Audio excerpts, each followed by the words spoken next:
Well, I'm glad you said that right before you clicked record. From now on, Oh, from now on, man. I'm gonna come in hot right before I hit record. that was really well done. Thank you, sir. The And time. I've been listening back to some of the episodes, and I think I am the reason that we have so much banter before the intro. So I'm going to get to the intro immediately and tell everybody out there in podcast land, welcome once again to another episode of Different Strings, a guitar adjacent podcast. And tonight is one of the reasons why we call it adjacent, because we're actually not going to talk about guitars very much. Nope. Your host, Wes, and my friend Andrew, our host, Andrew. Say hello, Andrew. Hello, Andrew. We are going to talk about how to identify and avoid gear scams, which applies whether it's not just gear, right? It's just a lot of these are just online scams, but this came up specifically because, and I'm going to pat myself on the back here, I spotted a gear scam online on the Facebook and I shut it down. Shut it down. Yeah, well, I got it shut down, and I was a total dick about it, to the point where the guys were actually, I got a DM from the moderators of the group, and they were like, listen, we were just about ready to boot you until we realized what you were doing. Oh. But before we do that, as always, I always have Andrew tell everybody where to find us on the internet, because that, as we know, is the most important thing. It is. And where you can find us on their interwebs is differentstringspodcast.com.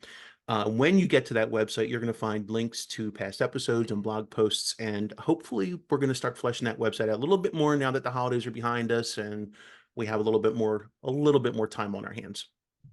Yeah, absolutely. And we're gonna jump right in with our opening act, and this is a great one that you came up with, Andrew. I really dig this. So introduce it to us, please. Yeah, well, I can't take all the credit. This is yet another gem of a topic that you had gathered during your Metal That Matters planning sessions. Gotcha. And I have to tell you, I read that list regularly just for the laughs. Just for the laughs. I'm so glad to hear that. So it was really hard picking this one. But look, if you're our age, actually, if you're any age and you've attended a show, you probably have a story. Now, based on the question, you probably don't have a story if you've been to, say, a Neil Diamond show. Although you never know. Neil Diamond fans can get a little, I don't know, they get a little crazy. Once the panties start flying, all bets are off. So, Wes, I want to hear about your scariest mosh pit, or your mosh pit injury story. When did you get the boot to the head for the first time? What exactly did happen? Just because we grew up in the Lollapalooza days, and Yeah, we mosh did.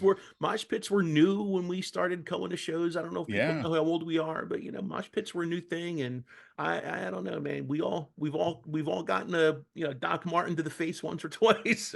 Yeah. Yeah. I gotta say, honestly, I have never jumped in a mosh pit because I don't want to get hurt. Wes, you don't need to jump into the pit to get hurt, my friend. Yeah, sometimes some... the pit jumps you. Yeah. But I did have a really unsettling, and I would call it scary, concert experience that I can share with you. So when I was in college, I worked for the college newspaper, which was actually a pretty legit rag at the time. Twice a week, we had a Division I sports teams. It was a big deal, and we had a small-ish arena where the basketball team played, and concerts came to there. So you remember Woodstock '94? Yeah, King's X, baby. Yeah, so Nine Inch Nails actually played at our arena 2 days before Woodstock '94 as their warm-up. Okay. They didn't do a whole tour. They just played at our place to test out their set. Nice. So one of the concerts that I covered was Green Day.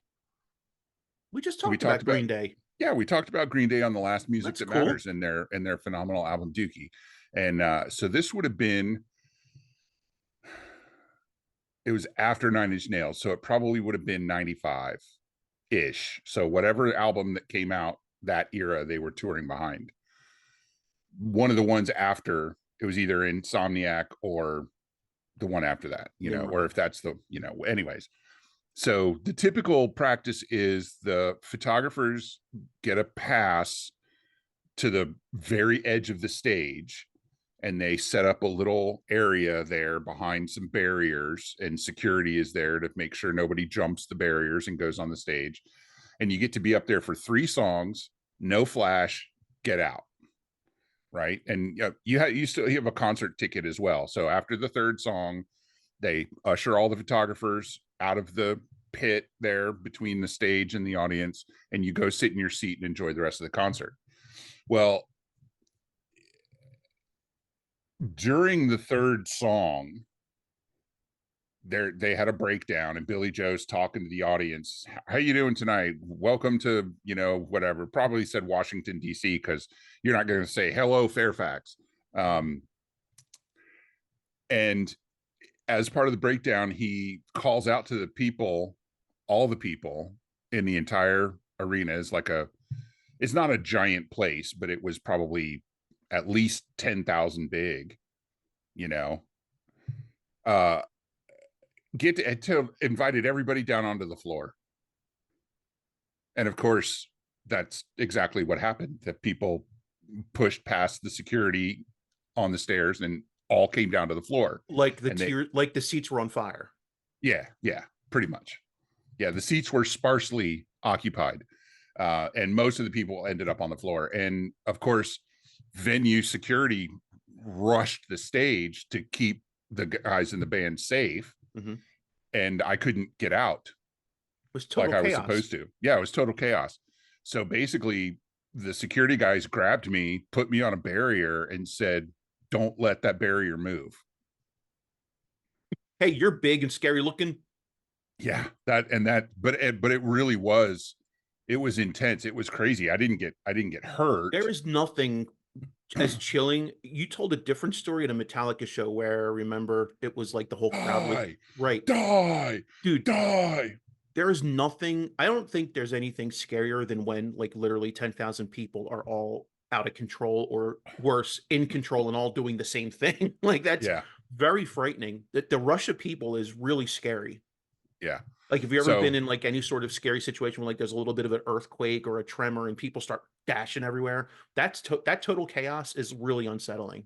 yeah, and I just looked it up. The place I was is called the Patriot Center, or at least it was then. Mm-hmm. I think now it's got some stupid name. It's been, the naming has been purchased at The George Mason OK, University, and the it is OK Cupid Center. yeah, it is a 10,000 seat arena. Okay.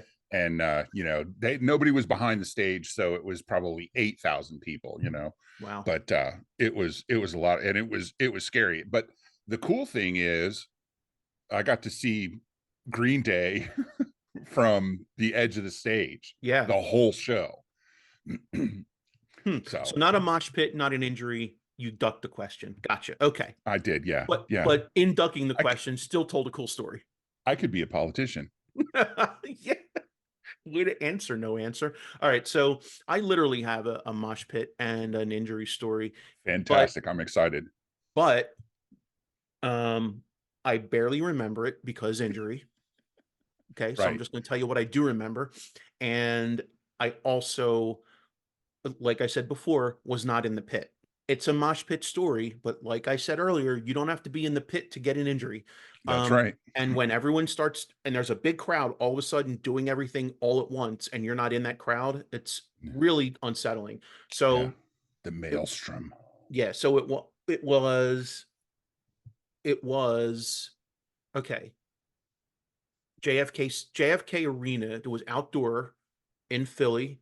It was, I want to say, Lollapalooza, because it was the show when Rage Against the Machine and Alice in Chains and Fishbone were all on the same tour. I Right. think that was Lollapalooza, not Woodstock. I don't believe I got to see Woodstock because I didn't get to see King's X. But I did get to, And you would have had to travel really far because it wasn't in Philly. yeah, It was yeah. in New York. Okay, so it was Lollapalooza that year, Lollapalooza. And you would think that the biggest mosh pit would have been when like Alice in Chains played. Nope. You would have thought, well, okay, clearly it would have been like the heavier bands when nope. Fishbone. Fishbone had the craziest No mosh kidding. pit I have ever seen. Now, that was both encouraging because I was like, oh man, Fishbone's getting their due finally. But it was also like, holy crap, like this is getting serious. Now, I've never been in a mosh pit because like when I go to a show, this is going to sound weird, Wes. Is this a Yeah, safe space to talk about? absolutely. When I go to a show, especially a music show, you know what I'm there to do? I'm there to see the band and watch and play and hear music. That's what I'm there to Right. do. Okay. Not to get maimed in the mosh pit. No, I'm not there to take out my aggressions on fellow teenagers. When I have anger issues, I take them out on. I usually do what everyone else does. I beat my spouse. No, I I drink heavily and take Right. mind altering drugs. So um when Fishbone started playing, the first song, hey, I gave myself a thumbs up. Cool. It, And a thought bubble. Yo, Zoom, you got my back, yo.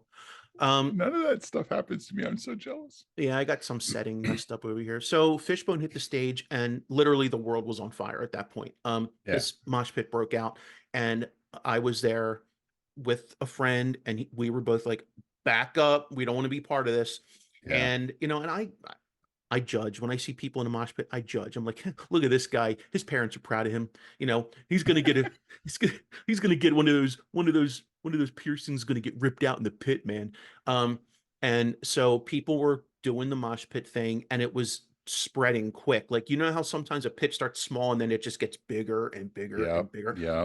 We couldn't back up fast enough, and the last thing I remember was a boot to the face. It Oh, knocked me on my ass. I do remember waking up. I had to be helped up off the ground. The pit was still happening. Someone was like trying to pull me away from it. And then I remember being woken up again because I had apparently passed out on the way or like I don't know. I don't know. I just remember goodness. boot to head, everything went dark. I woke up and everything went dark again. And then when I woke up, another band was on. I completely missed Fishbone. The band I was there Wow. to see. Yeah, of course. The band I was there to see. Yeah. Because that's how that goes, man. Well, at least nothing got broken. Nothing got broken. At least not Just that your I'm just your heart. ah, maybe I might have had a concussion. I don't remember a lot of the 90s, Wes. I wonder if that boot knocked most of the 90s out when that happened. So speaking of anger and taking your anger out, Speaking I'm of coming in anger, hot tonight, my friend. Can you tell? I can. You're animated. You know why? Good. Ask Um, me why. because your mom almost got scammed for the third time on the same thing that you keep telling her not to do with her computer. Not my mom, but it feels like uh, Wes. It's almost like the internet's not a safe place. Almost. Almost. Well, see, here's the thing, right? And we're into our headliner now, folks, which is gear scams and how to avoid becoming a victim. Um, but a lot of these things, like I said, just share this episode with all your friends and your Yeah, family this is because this not is good specific to advice. This gear. is it's not specific to gear. It just happens to be, what touched it off. Um, so you live in or near a major metropolis, Yep, I live near Philadelphia. right? So Philadelphia, I don't think it's any secret. Philadelphia has crime. Yeah, go They figure. have they have car thefts. They have property crimes, breaking and entering. They have assaults, batteries of all sorts of innocent and heinous levels. They have murders. They have crime. Right. So it's a place where people gather and spend a lot of time, therefore there's crime. So what's the internet? It's a place where people gather and spend a lot of time, therefore there's crime. Yeah, that's it. That's You it. know, Where and there's people, there's crime. yeah, exactly. Where there's people, there's crime. And I was kind of, I wish I was joking about my mom. I'm sorry to pick on my mom, but luckily she's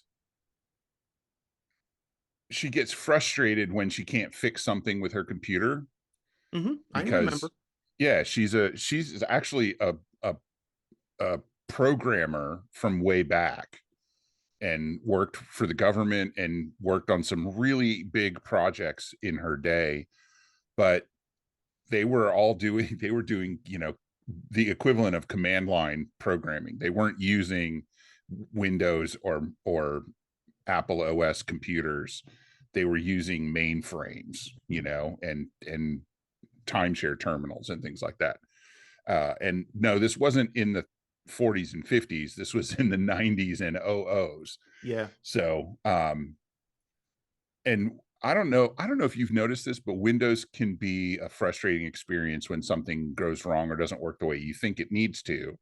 And fixing it can be difficult. And so she'll try to Google the problem, and people have paid companies like Google and Microsoft and other search engines, Yahoo, to insert their data as a link anytime people use these words in the search window. Yeah. So when she searches anything with tech support, she gets these things, and it's like, oh, this seems, reasonable. And she'll look at the website, and then she calls them. And of course, they want remote access. So they're going to send you to this website to download this thing so they can basically telnet, or what I used to call it, telnet into your computer.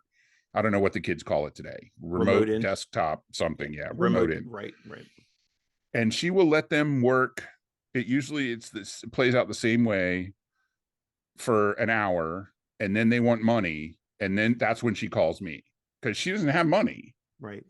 and so spending the $300 or $500 that these scammers want is a Yeah. lot of money for So, all her. right. So we haven't even gotten to the illegal scams yet. Now we're talking about the legal scams, which, as far as I'm concerned, the entire, and I mean the entire industry around malware removal and virus removal and virus detection and Yeah, all that it's a legal nonsense. scam. It's a legal scam aimed at Yeah, people who don't have enough technological savvy savvy.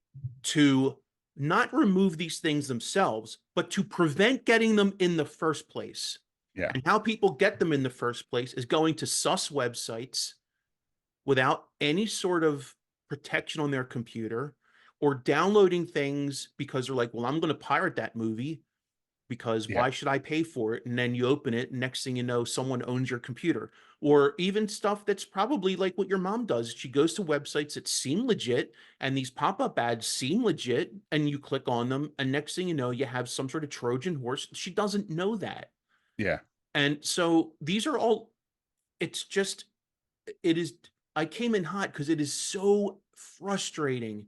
And I was thinking about this topic today, and I was getting angrier and angrier that it just gets worse and worse. It's yeah, not getting better. And now that there's this whole like cottage industry, every website you go to, there's a pop-up, your computer's infected. And yeah, dude, if you don't know better, you're like, oh my God. And you're clicking that link every yeah. time. The first time she saw that, she clicked the link and she Mhm. panicked. It is it is frustrating. Yeah.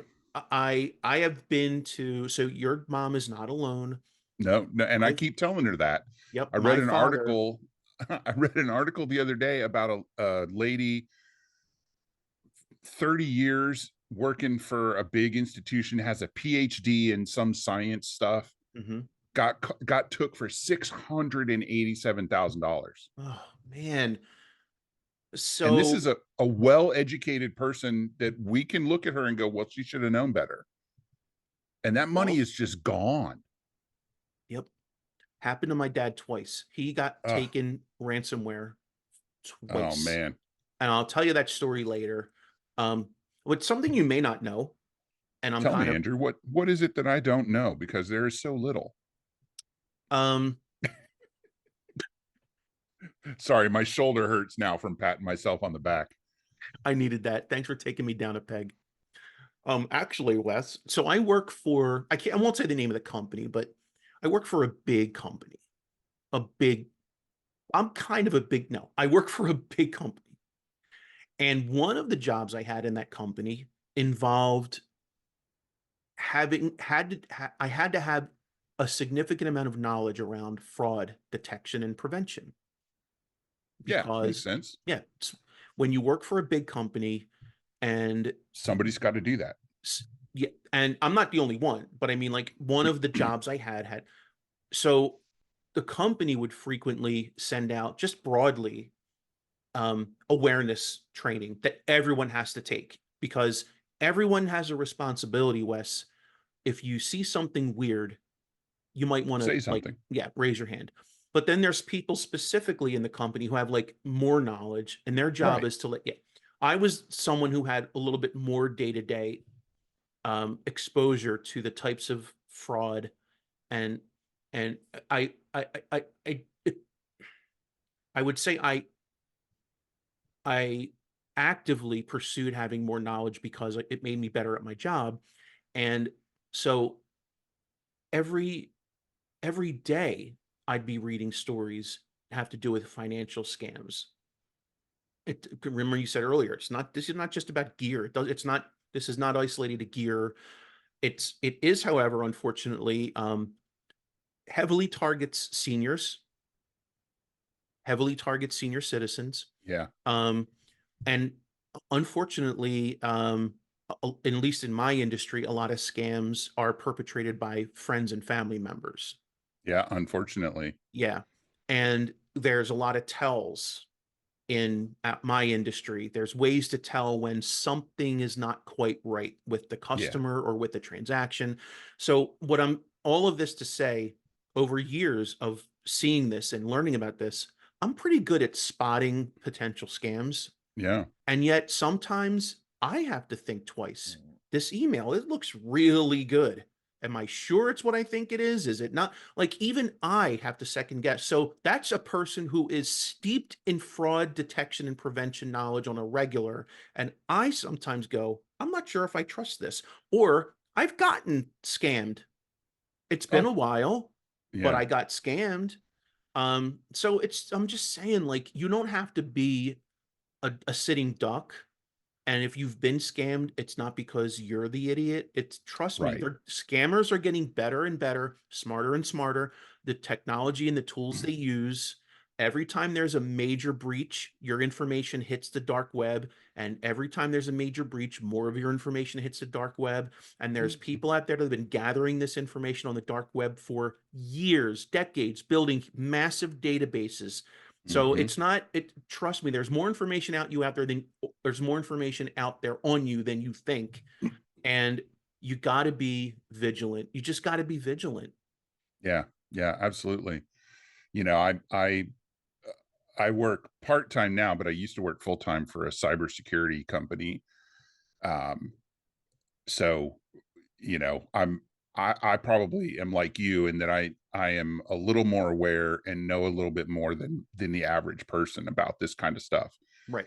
Um, and I take it very seriously with my full-time position to make sure those people know what to do and what not to do. Hmm. And so, like when I see a phishing attempt come into an unattended email account, which I get most of as the webmaster, um, I'll put a blast out on Slack and say, hey, listen, if you get this thing that looks legit, don't click the link. It's not legit. It's an attack. It's a, Hmm. because it's the most recent one was an email from our boss Hmm.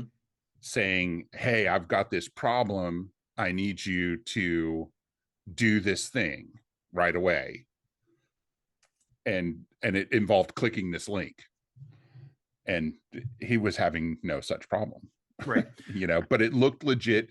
It was it was pirated, spoofed, so it looked like Spoofed, it right? came from our organization, Yep.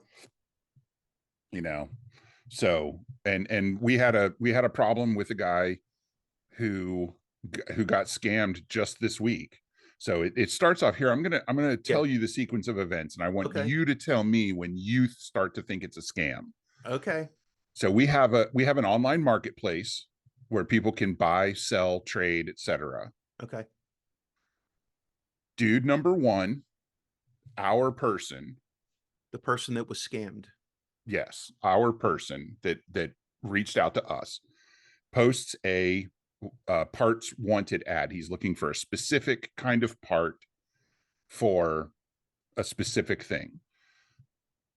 He's not much younger or older than I am. He's savvy, he's together, he's got a job, he gets through. He's been buying and selling on the internet for years. Dude number two sends dude number one an email and says, "Hey, I saw your ad, and I think my friend, who we'll call dude number three, has that part you're looking for." Gives him an email address and says, "Reach out to this guy." So dude number one, who needs the part, emails dude number three. All Dude right. number three says, "I got the Hold part, on. no problem." Hold on. Gotcha. I think that's where the scam starts. Yep, you're right. All And right, it's it because no one is nice enough to look out for someone. nope. Right. Because if it's legit, dude number two would have said to dude number three, "Hey, I saw this guy is looking for the part that you've got. Yep. And here's the ad. Go contact him." Yep. But we just talked about we are probably more in the know than others and more skeptical than others. I don't know a lot of people that would have caught it right at that step. Right. Hey, Right. this guy wants that part. Get in touch with him. I'd be like, cool, man, I'll sell it to him. Yeah. But Thanks a that, lot. Appreciate it. yeah, but that's okay. So, but I don't know what the scam was. It just sounds like that's where it started. So keep going. Yeah. So dude number three and dude number one get into a conversation about the part. They settle on a price of $100, and the deal's done. Dude number three, the guy with the part, says, "I want you to send me an Apple gift card." That red flag number That two. Yeah, that's absolutely. If somebody wants you to pay them with a gift card, it's a scam, right? But Yep. but he doesn't think that's unreasonable because the guy has a good excuse. He doesn't want the money to get reported to the government. So if you pay through PayPal, there's a concern amongst people who buy and sell that PayPal is going to report the money, the transaction, to the government. Which, So, yeah, but yeah, yeah. you can send a Apple gift card through PayPal, which dude number one does. And I And didn't know that was a thing you could do until this. and this technique, by the way, this gift card, that is the one red flag. But this part of the story, it highlights something scammers do to gain your confidence, which is they cloud a lie with a bunch of truths that you can relate to. They're relating to Right. him. Hey, Yeah, dude, exactly. like look, you and I, we don't like go. I don't want to pay tax. Like we don't want to report that. Like just and you're like, oh yeah, I totally get it, dude. So that Everybody gets that. they totally relate to you, and now Yeah. then they gain your trust. Okay, go ahead. So, and of course, at this point now, dude number one has provided all of his personal information to dude number three, his Mm-hmm. name, his address, and his phone number, so that he can facilitate shipping the part. Yep. So a few days later, dude number three emails dude number one, says, "Man, I'm really sorry, but I miscalculated shipping.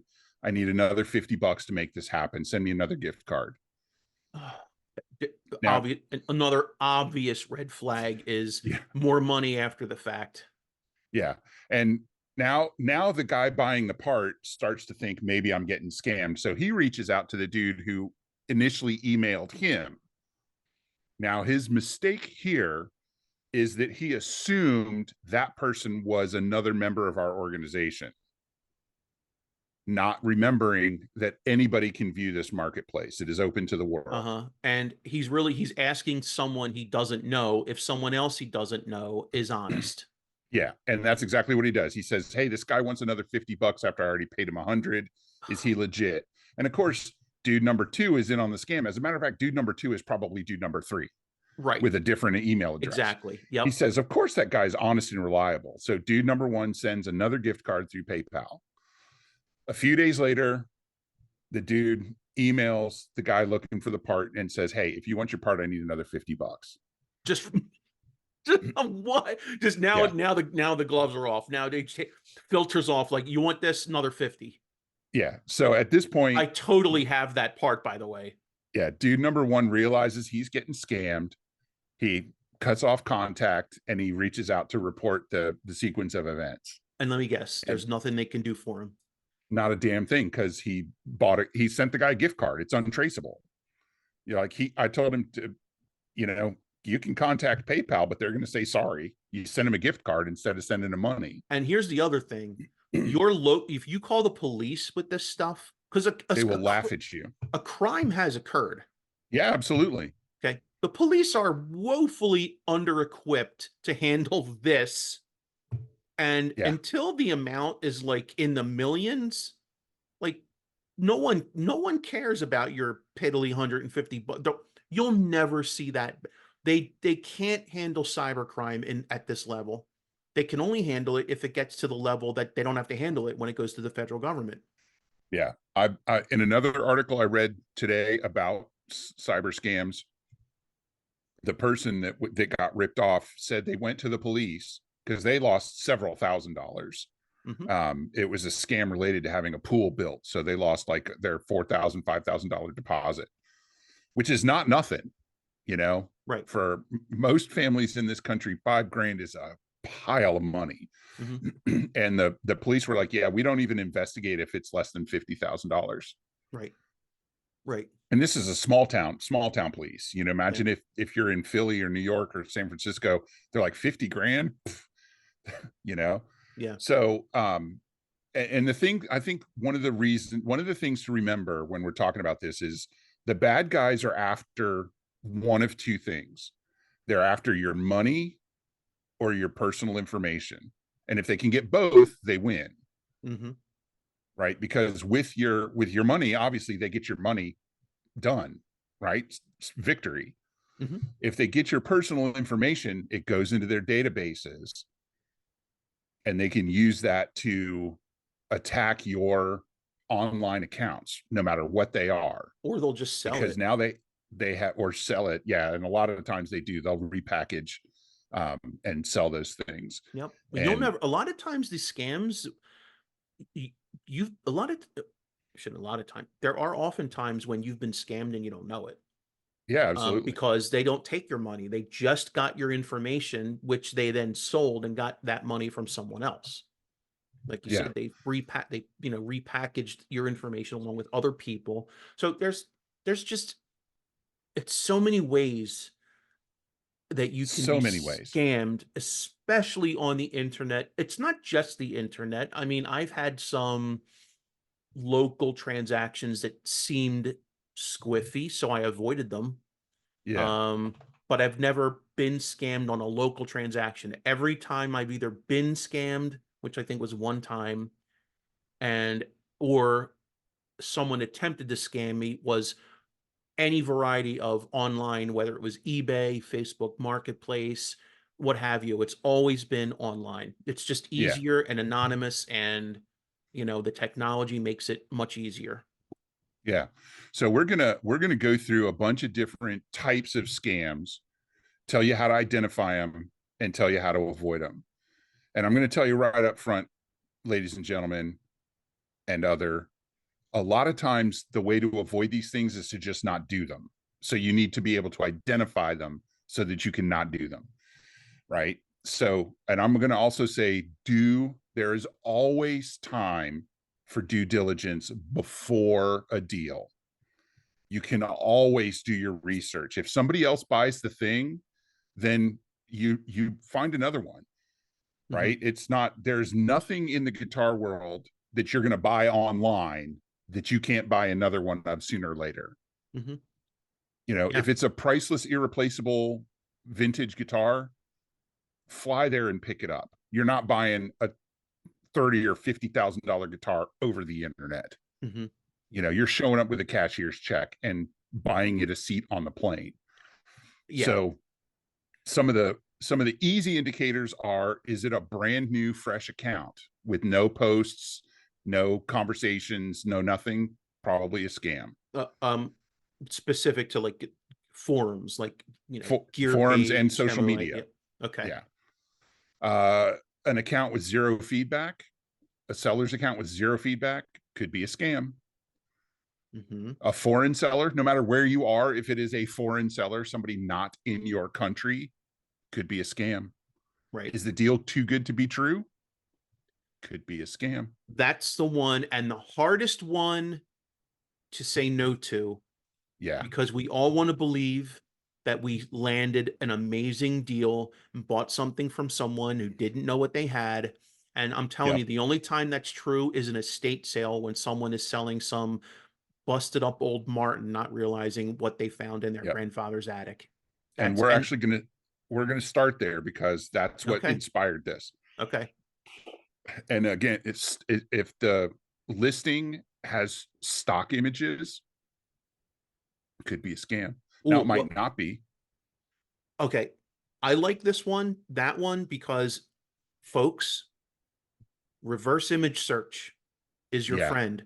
That is a thing. People don't realize it's even a thing sometimes. If someone has sent you pictures, or there are pictures, you can download them, screen save them, whatever you have to do, and use Google image search and see if those pictures are anywhere else on other Mm-hmm. postings, and you'd be surprised what you found. So go ahead. I think you've had a situation. Do you have a situation involving pictures that were taken? I do, All and I right, call this. interesting. I call it's a combination, right? I call this the low price scam, Mm-hmm. right? So the thing to remember is, chances are, if it looks too good to be true, it probably is. A guitar that sells for two grand all day long is not suddenly going to cost $1,200 just for you, Nope. right? And what happens is, you pay, they send you a small package or a fake package or a guitar box with bricks in it so that it has it approximately the right weight. Or they never send anything, and they just run off with your money. Mm-hmm. So specifically, sorry about that. A smart scammer perpetrating this scam will use a price that is low but still believable. Mm. And that's exactly what happened to trigger this. My friend Greg buys and sells guitars as part of his living. He's a repairman. He does a great job. He has a very successful repair business. And one of the things he does is he buys guitars low. He estate sales, repair jobs, things like that, fixes them, cleans them, and then sells them high. He does it in such volume that he can, like, just making $200 works for him because he does good volume. So I apologize for that. So he was selling a guitar, and he reached out to me because he knows I like this, a Jazzmaster. It's a beautiful made in Japan Jazzmaster, absolutely stunning instrument. And he thought I might be interested in buying it from him. And I was, but it was a lot of money. He wanted $1,100 for it, which was an absolutely reasonable price. But I needed to decide if I could do it, and did I have to sell something to make it happen. Because Greg is the kind of friend where I could say, "Hey, listen, I'm going to sell this guitar and give you the cash from that," and he would go, "Okay, I'll hang on to it," because he knows the money's coming. Mm-hmm. So later that night, the day that he sent me the pictures in a text message, later that night in Jazzmaster related Facebook group, I saw pictures, the same pictures he sent me in the group, right? Okay. And of course, my assumption was he sold it to this person, and that person was excited about it. Hey, look what I've got coming in, because I had not made any commitment. He was under no obligation to hold the guitar for me. Mm-hmm. But then I read the copy that the post with the person was actually selling that guitar Okay. for $850, which Which I know is a roughly believable price for an $1,100 guitar. But it's not. That's a little too good to be true. Okay. right? You're not going to negotiate down $250. So some dude is posting a guitar for sale using pictures you just saw the day before. The same day, several hours Same day. before. Okay. So I reached out to Greg and I said, "Hey, congratulations for selling the guitar. I feel, I'm disappointed I missed out on it, but I'm glad you sold it." And he said, "I haven't sold it." And Whoops. I, and because I Uh-oh. thought, yeah, because I thought, and then I read, that's after that is when I read the post and saw the guy, and he says, comes with all the stuff, and guitar is located in Missouri. And if you clicked on the person's name, the icon on the Facebook has the name. It was a legit looking dude, and he lived in Missouri, Okay. right? But Greg said, "Yeah, I haven't sold the guitar, and Hmm. I certainly didn't sell it for a price low enough for him to sell it for $850 and make money." And Yeah. so I called the dude out. I said, you are a scammer, and this is how I know. Total coincidence that I came across this Yeah. using he took Greg had posted an ad on Craigslist. He took the pictures and the ad directly off Facebook or off Craigslist and posted them on Facebook. Damn. He, he and I had the uncropped photos, and Uh, Greg had posted the cropped photos. So they did look a little bit different, but it was a very distinct background, and it was a very distinct guitar. So it was easy to spot. But if it hadn't been me, nobody would have known. And people were already like, there was the interest. price, yeah, the price was such that it generated immediate interest. Wow. And All right. so of course I called the guy out. I was really kind of nasty about it. It almost got me kicked out of the group until I reported the scammer to the group's moderators, and they realized that somebody was trying to scam people.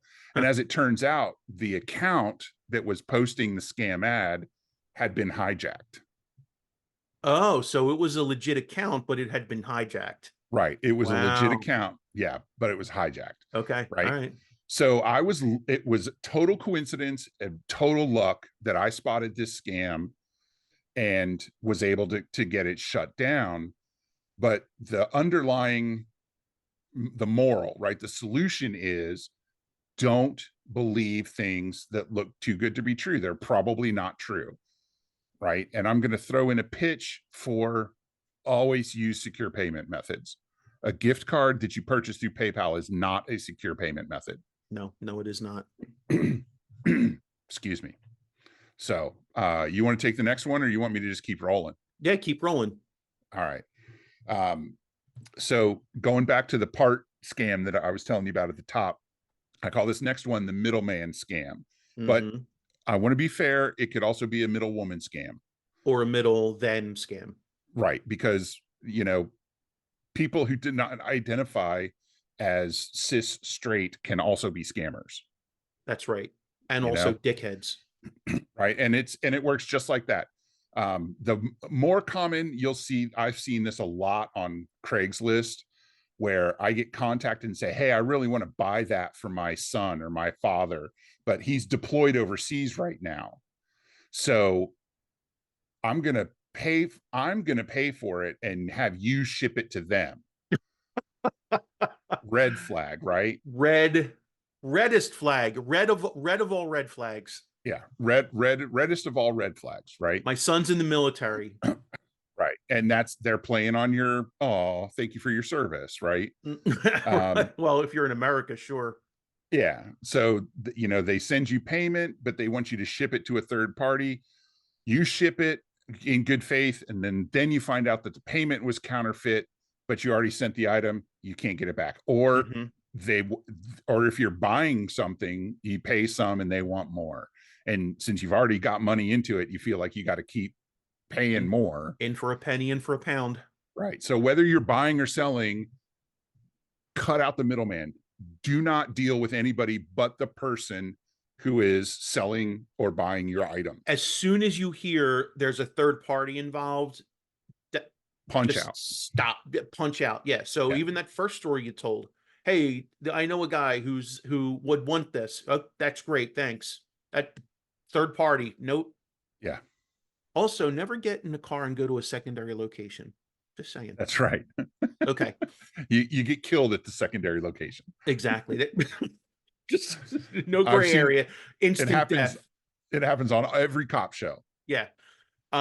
This one I'm going to introduce. It's short and sweet, and I have a story behind it. The Okay, non-delivery fantastic. scam. This is a non-delivery scam. So this is a situation where you make a deal. I don't know, could be an eBay deal, could be a deal between forum dudes, who knows. You finalize the deal, and all you know is you never get the thing. Right. You never get it. So you finalize the deal, you pay for the thing, and then the scammer sends you a tracking number for a package, just never shows up. Or if you get it, it's not what you bought. It's something else entirely, like not even close. It's just something else, right? Yeah. And then, you could now if the package never shows up, you call, what's naturally you're going to call the person and say, yo, this thing never showed up. And they're like, well, yes, I sent you the tracking number. Call UPS or FedEx. You call UPS or FedEx. Are like, we ain't got nothing. We don't know Yeah. what you're talking about. Like, even there might even be a tracking information on the website. There's no package to be found. It's a very weird scam. Yeah. One of the things they like to do is they'll send a small package of something worthless, like a magazine or a bundle of newspapers, to a legitimate business who opens the package and goes, this is bullshit, throws it out and forgets about it. Yep. And so the package actually shows up as delivered, but it Mhm. didn't come to your location. It went to some other location in your city. Yep. That's very interesting. So my situation was messed up. Messed up. It was Tell me messed all up. about it, Andrew. This is a safe Um, space. I can get it. all right. I'm not going to use names.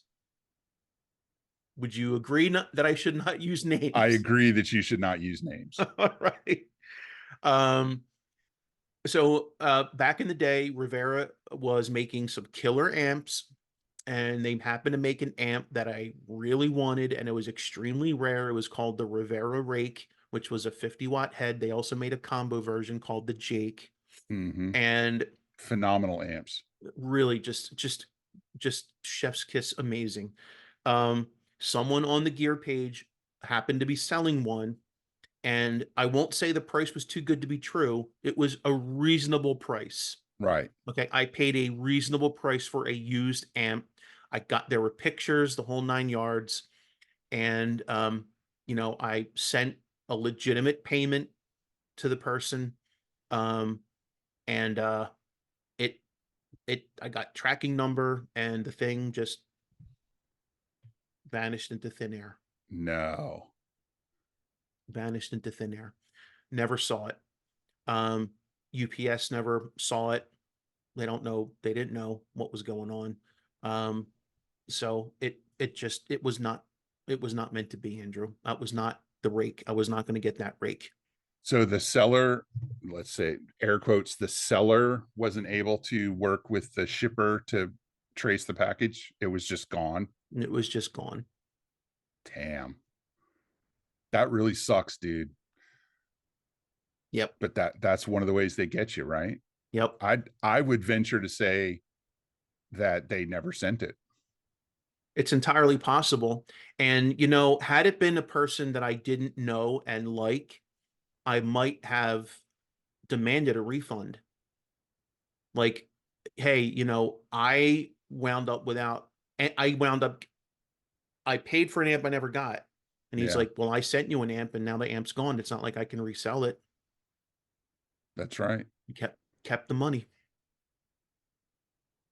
Reprehensible behavior on the part of this person who Mhm. should know better. And I really wish that we could have collectively called him out on this at the time, because that is reprehensible behavior. Yeah, I don't really know the whole story about what happened to it. And, I just know, hey, look, I eventually wound up with a rake and I've moved on with my life. But, Yeah. It just um, cost you twice as much as it should have. but here's the thing, there's really no way to prove I got scammed. Yeah, that's true. How did you pay him? How did I pay? I got to be honest, I don't remember. It wasn't like cash. Person lived out of state, might have Right. used PayPal, might have, I don't know, something like that. PayPal was Yeah. used in those days. PayPal was the only option. I didn't send Yeah, gift that's cards, I'll true. tell you that much. You did. Yeah. And now there's a lot of choices for unsecured payment methods like Venmo, not secure, Nope. Cash Cash App, App. not secure. Nope. And PayPal has an option called Friends and Family, Yep. not secure. And Oh yeah. a lot of people want to use Friends and Family because they Bully don't you. get charged, and they will bully or even refuse the sale, but I've been bullied. when you pay with PayPal, the person receiving the money, when you do goods and services payment in PayPal, the person receiving the money pays the PayPal fee. When you pay with friends and family, the person sending the money pays the PayPal fee, I.e. you. i.e., you, exactly. And PayPal does not guarantee friends and family payments. Nope. They do guarantee goods and Goods and services services. payments. Yep. So if your money disappears and you paid friends and family, it's gone. You can't do anything about it. When someone and when I said bullied, I mean we work out the person selling the item is like, I accept PayPal. Great. Right. We make the deal, we go through the motions, and now, hey, can you use PayPal friends and family? Um, no, because it's unsecure and they don't guarantee it and blah blah blah. Yeah. And then, well, we've already gone this far. Are you really going to back out? Like, oh, I'm not backing out. I do believe you said PayPal and you were not specific that I had to use friends and family until you made the deal with me. I believe you, my friend, are the one who is backing out. Yeah. So bullying, like, oh, if you don't do this, I'm going to report you to the moderator. Like, report away, please. I would love to tell them the story with screenshots of this conversation. Yeah. Yeah, don't assume. So, hey, moral to the story: would you even want to work with a person who's like that? No. Because what No. happens if you get the thing and it's messed up? Now you have to work with that jackass Yeah. on, Exactly. on coming to some agreement. So yeah, as soon as someone says, "Hey, would you mind using friends and family?" Pound sand, my friend. Yeah. I'd rather not. Usually if I really want the item, I'll say, "Hey, listen, I'm not going to use friends and family, but I'll pay the fee, and I'll add 3% to and pay the fee." And if they say no, then I know that it's not worth pursuing. Mm-hmm. But for me, in my experience, 9 times out of 10, if they really want to sell it, they'll accept that. Yeah, I mean, it's just, I don't want to say it's the seller's responsibility, but I'm gonna just say it's the seller's responsibility. You're setting the price of the thing. You just Yeah. have to eat the cost, price your item accordingly, knowing that you have to pay that fee. Yeah. Exactly. Yeah, it's the same with eBay. Who pays the Or eBay reverb. fees? Or Reverb? Who pays the fees? The seller pays the fees. Yep. So let's Yep. just live with that, and it all evens out eventually. We all have to pay our share of fees, dude. That's right. Yeah. And the moral here, the solution is never use an unsecured method of payment, Never. right? Because worst case,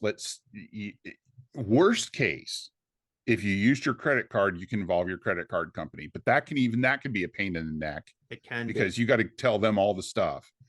And never, never, ever, ever, ever, never give anybody access to your bank account, because there's ways you can do that. If we're Oh talking Lord. about wire transfers and they're going to touch your bank account, no, red flag, Mm-hmm.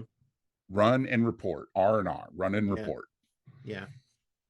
um yeah. So and that goes right along with the gift card scam that Mm-hmm. the dude at the top fell for. Anybody who wants you to pay them with a gift card is scamming you.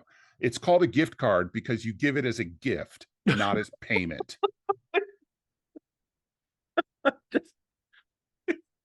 Right? Don't do that. Even I know now that you can send a gift card through PayPal. I didn't know that before. So don't do that either. Wait, Right? if you Send one to send your someone cousin. payment as a gift card, you've given them two gifts. That's right.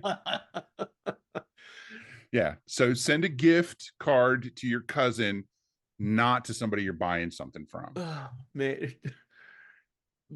Gift card payment, don't do it. Don't do it. Don't Oh, do it. Stop don't it. do it. Don't do it. Stop it. Don't do it. All right. Now these next one or two things I think we can both tell a lot of stories about, but I want you to tell us the stories, your stories first. So Okay. start with this one. So this one is loosely called the fake item scam. And I call it loosely because there's so many ways this can happen.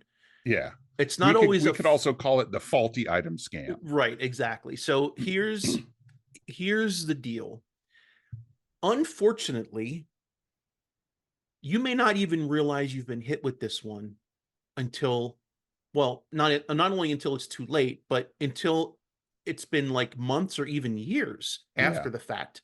So here's a hypothetical. You buy at a decent price a fairly rare Gibson Les Paul Black Beauty. Right? I The saw that pictures, guy's video too. yeah, I know pic, exactly the scam you're talking about. the picture looks fantastic. I mean, it looks exactly as you'd expect a Black Beauty to look given its age, and then you get it, and you're like, I'm gonna, take it apart because I want to see the insides of this. There's history here, and then you do that and realize, wait a minute, this doesn't have the stamps where they're supposed to be, or the back of these pickups Yeah. that says made in China. Like, what is the deal? Yeah. Or my favorite one of these It is says parent applied for. right parent. Or my favorite one, when you get the guitar up close, you can tell on the back of the headstock that sucker's been broken off and repaired poorly, but you Yeah. couldn't tell from the pictures, and you paid full price for a vintage instrument, not knowing that it was at one point in two pieces, and I'm not Yeah. talking during the construction process. So unfortunately, you'll see things like, that not the right pots for the pot codes are wrong, or not the Hmm. pots are wrong, or the stamps are not where they're supposed to be. And sometimes it's just, you may have had the thing for a while and it didn't dawn on you to look at these things, and then Right. you were checking the vintage guitar forums. Someone's like, yeah, you can tell vintage, but really, I'm going to do that. Whoops. Yeah. Or you get it up close and you're like, that logo looks like it looks a little too new, because Yep. that that's legit fake item. There are a lot of really well made counterfeits out there, Like a lot, a a lot. lot that were made overseas, and they look really, really legit in Yeah. pictures. When It's not someone just it's not just the Fender custom shop that can relic a guitar. exactly, and by the way, they've been out there since the 70s. Yeah. So they are relict at this point. Yeah, exactly. you Legit. know, Yeah. They're so played in. yeah, they're really, really, really old. And the thing is, if you're buying a real vintage instrument, um, anyone who's selling a real vintage instrument is literally taking it apart and taking pictures of the freaking insides. Yeah. The stamps. Yeah, because a real vintage instrument is worth a fortune, and anyone who's Oh, spending a fortune is going to want to know those things. Go ahead. I got scammed like this. So the reason I'm bringing up all of this is because Wes and I both worked at a shop Yeah. for a long time, and my shop had a Gibson come in, and the guy was super proud of this find. And now, literally, the second he came in with it and took it out of the case, the shop owner said, That's not a Gibson. "That's a fraud." Like, Oh, that's it gotta was hurt. That's it like a was gut punch. Dustin Hoffman levels of, Gotcha. he's that's a fraud. Yeah. What are you talking about? Well, for one, we're talking Gibson. You said that those are original frets. Where's the fret nibs? Yeah. Fret Oh, nibs are missing. So easy to spot. Mhm. But Um, only if you know, but but only if only you if you know. know, and if Also, the that's photographs were good. yep. Also, that's a refin. That guitar didn't come in that color that year. Oh, oh, And also that headstock logo basically looks like an iron-on. I yeah, could see it from across the shop. Oh, and also the headstock was at one point not attached to the instrument. yeah, So yeah, and that just sucks for the buyer because yeah. It the does. It seller, absolutely does. the seller effed off. He split. He's With the gone. money. He's like a fart in the wind. Yeah, he's telling his buddies how he ripped you off. Yeah. Yeah. So unfortunately, that wasn't the only story, but that was probably the most heartbreaking one. Yeah, that's brutal. Yeah. Yeah, now I got a successful resolution to this, but I bought a guitar from a legit music store Mm, selling on Reverb. I actually mm. talked to them on the phone when I found out it was a store. I looked them up on the internet and I called them and talked to the guy, had him put his hands on the instrument, and I asked him a question that could not be answered from the photographs. So I knew he had to go get the guitar. And they satisfied me. They sent it to me. And what's the first thing you do when you get a new used guitar? A new It's used guitar? yeah, used guitar, especially if you're buying it from somebody you don't know. Oh, I mean, I'm gonna restring it, clean it up. Yeah. So what you strum it a little bit, because it just came out of the case, and then you take the strings off, and then the first thing I do, especially if it's a bolt on, I take it apart. I take the pick guard off and I take the neck off. And I look at the pot codes to make sure they match the era of the instrument, because the year might not be exact, especially if it's a Fender.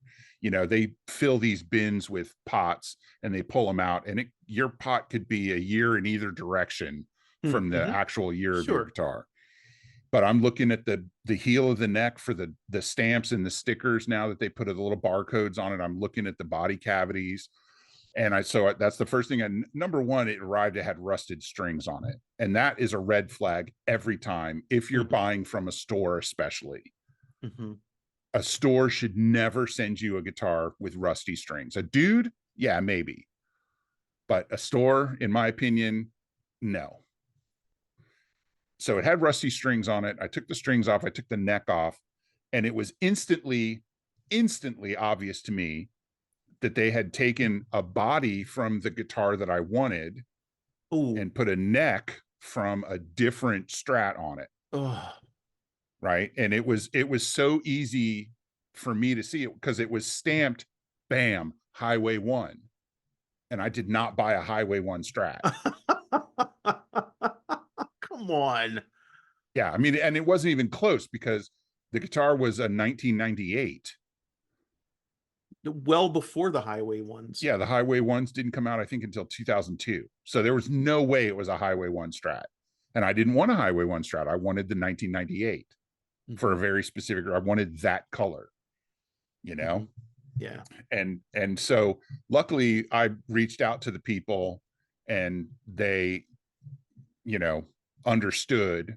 I don't think they were happy about it because they dragged their feet with my refund, but it ended up costing me about $75 because they never refunded the shipping Mm-hmm. that I paid to get them the guitar back. Mm-hmm. So now whenever I have to return something, I I have them set up the, you call UPS, you pay for it, and you tell them to come pick it up. Mm-hmm. I mean, I think the moral here is there's a couple of things. One is you have to know what you're buying, Yeah, you do. right? So in the case of a vintage instrument, you should absolutely insist on, and when I say insist, I mean the pictures should already be in the posting. You shouldn't have to ask for this.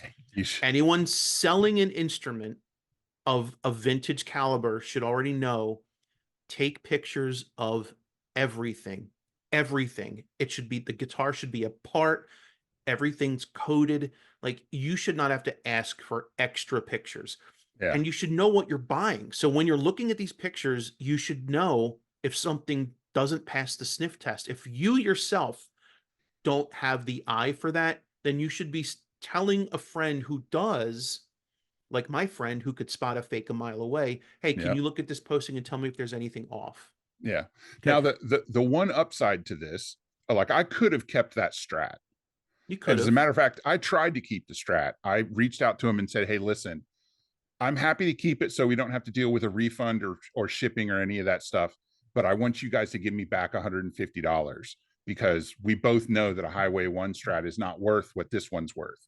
They're about $150 different." And they could have just refunded me $150 and I would have kept the guitar and been perfectly happy Okay. because I got a guitar for the price of a, decent Highway 1 strat. It's Right. not what I initially wanted, but it was the right color and I'd have been happy with it. Okay. And they said no, send it back. And I Okay. said, well, at the very least, you owe me a set of strings. you know, because I cut the rusty strings off. And they wouldn't go for that. So I ended up sending it back with no strings on it because I'm not even going to waste $5 on it. Yeah, I mean, first of all, it was a shop. Why would okay, never Yeah, mind. I'm I gonna didn't get understand lost on that. the wrong thing, but how do you send But I did put the strings in the case so they couldn't say I sent them a guitar with no strings. right, exactly. But yeah, I mean, if that happened to me again and I decided I wanted to keep the guitar, I would just upgrade it and keep it and play it and try not to feel bitter about having been tricked into buying a counter. Because if the dude loved that Les Paul until he found out it wasn't a Gibson. Well, yeah, he loved it. He loved he loved the idea of it, but it Yeah, was in the shop for a reason, yeah, yeah, yeah, you know. So speaking of fraudulent items, how about the faulty items? So here's one. And I got a story around this. So, and this time I wasn't the buyer, I was the seller. yeah. And this is usually how this happens. This faulty item scam is usually perpetrated by somebody you sell something to. That's possible.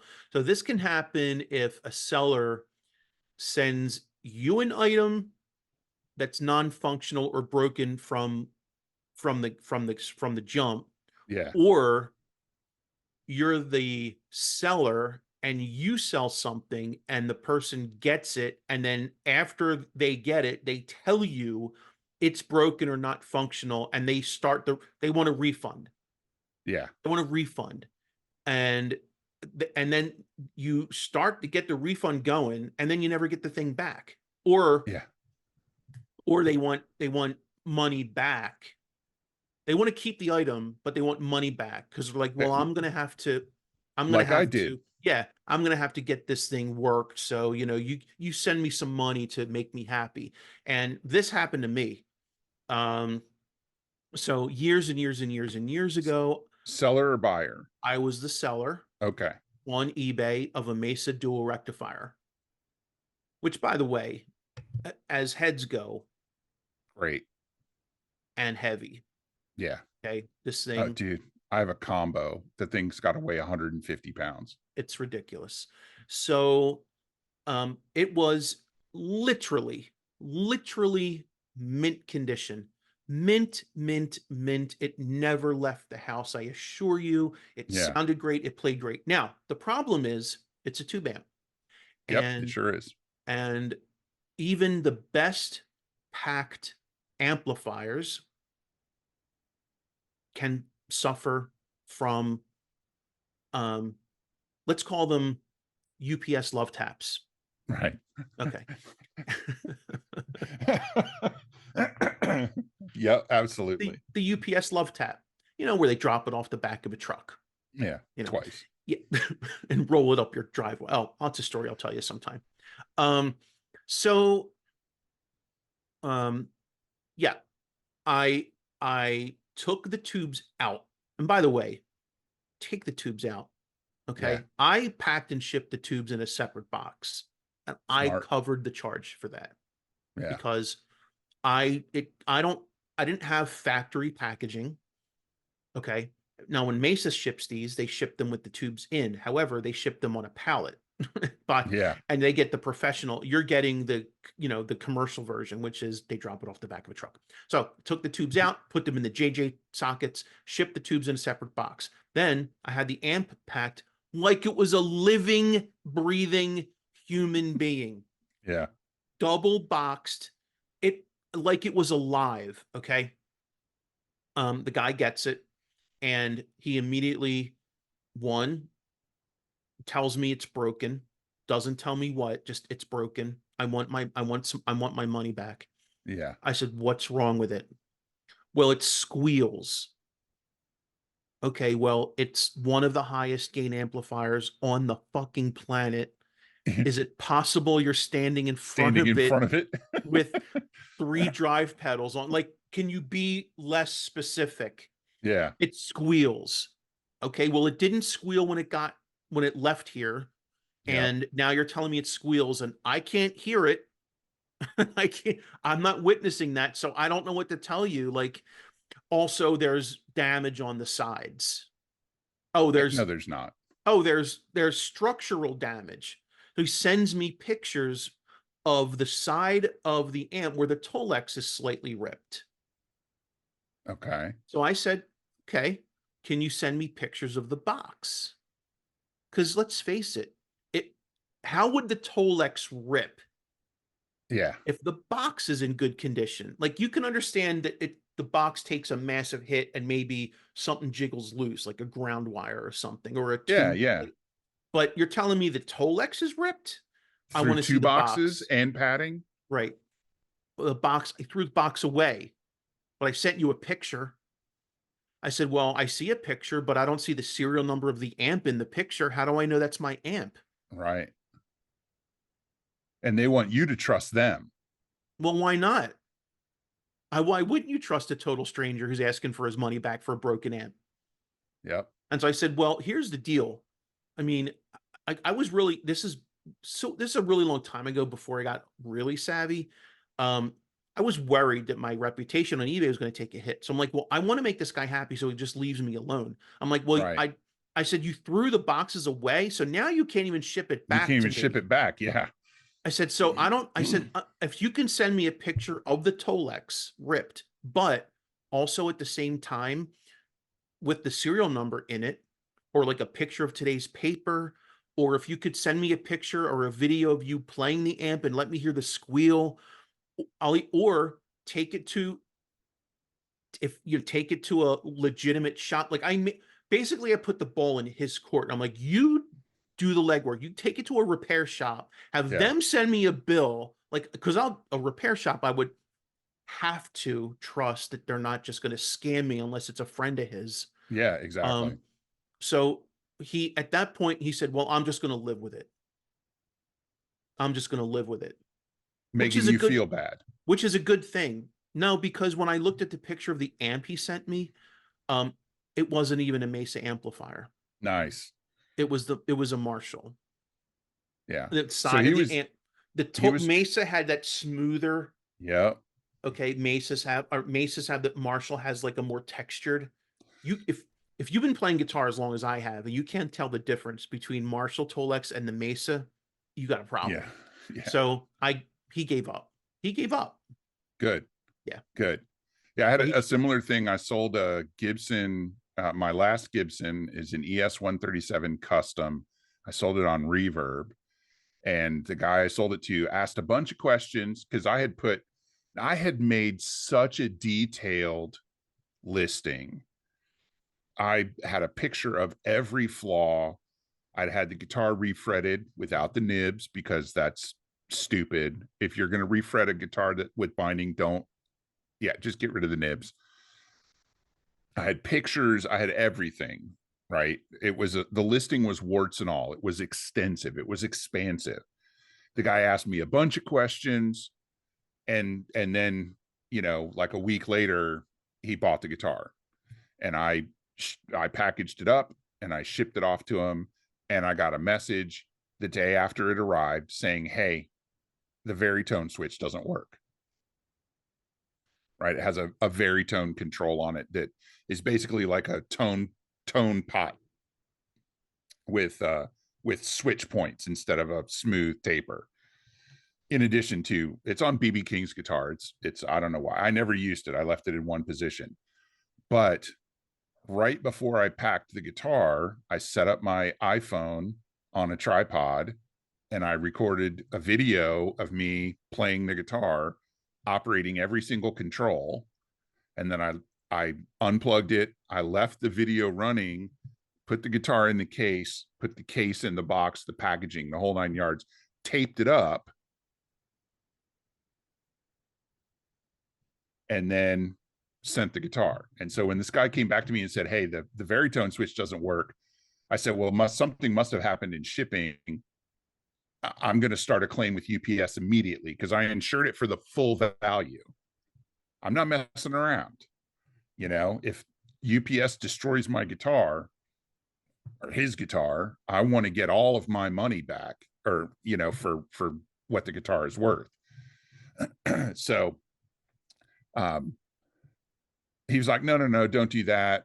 And I said, "Well, then take it to a shop and have it replaced, and give the shop my number. Here's my phone number. Give the shop my number. Tell them to call me, and I will pay for the repair." Right. Because I don't want the guitar back. No, you just want it. You want the matter resolved. Yeah, I want the guy to be happy because I want him to enjoy the guitar.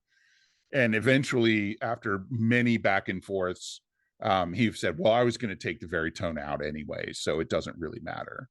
I love when they give up. Well, because he realized he wasn't going to get a refund, and he realized he wasn't going to get money back. Right. He realized that I was going to fight it every step of the way. Uh-huh. And once I mentioned having the video, all of a sudden he didn't care about the Veritone anymore. See, when I sold my dual rec, I didn't have the ability to take video, but that would have been pure gold if just sending the guy an hour-long video of me first playing the amp and then watching me huff this thing around and pack it the way I did. So here's a good one. The lost package scam. Poof, it's in the wind. Now Yeah, that we've reminds touched me, on that. yeah, it reminds me of my story. Poof, it just disappears. So this is one where the buyer says they never got it, Yep. despite the fact that the shipper shows proper delivery, like proper. In other words, the city and state where you shipped it, not Yeah. some random location in the middle of the Gobi Desert. So, I mean, it's easy enough to avoid this one. Don't believe what everyone tells you. Always require a don't let people talk you out of requiring a signature for delivery on an expensive item. I'm sorry. Yeah. And pay whatever it costs. And because in the end, people are going to try to scam you, and or they're going to try, you know. Yep. Yeah. And the way that I avoided this is anytime I sent an expensive item, especially, require signature. Even if they said, please don't require signature, I would require signature. I'm not going to be home. Have them just leave it. No, because that's how No. things get stolen, and you Yeah, I'm blame not me. doing that. I pay whatever they want for insurance and tracking, because sometimes you can get it in, enhanced tracking or whatever. I just pay it. And when I have something shipped to me, I ask them, "Hey, do it, market signature required." And one of the things I used to do when I had an office job is I would have things sent to my job. Right. Because the commercial, it was coming in during business hours. It wasn't going to get left. When I lived in an apartment, I did this because, UPS would just prop it against my door for 8 hours, and then you'd get home and it would be either rained on, snowed on, or gone. Yeah. Yeah. So I would have things shipped to my office, which if you live in an office, people are in your office are probably going to think it's cool that you got a guitar shipped to the office. Yeah.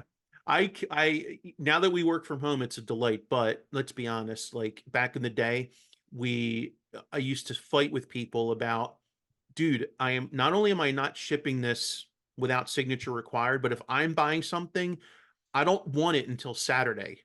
when I'm home. Please do Yeah. not ship this thing. Like I'm willing to wait. I'm Don't willing to ship it on wait. Monday. Ship it on No, Wednesday. yeah, like if work it out, find out when the thing's due. Like just let's be reasonable here. Yeah. Yeah. So Absolutely. I'm gonna give you the next one because this one is so easy to spot, but some people just can't resist. Yeah.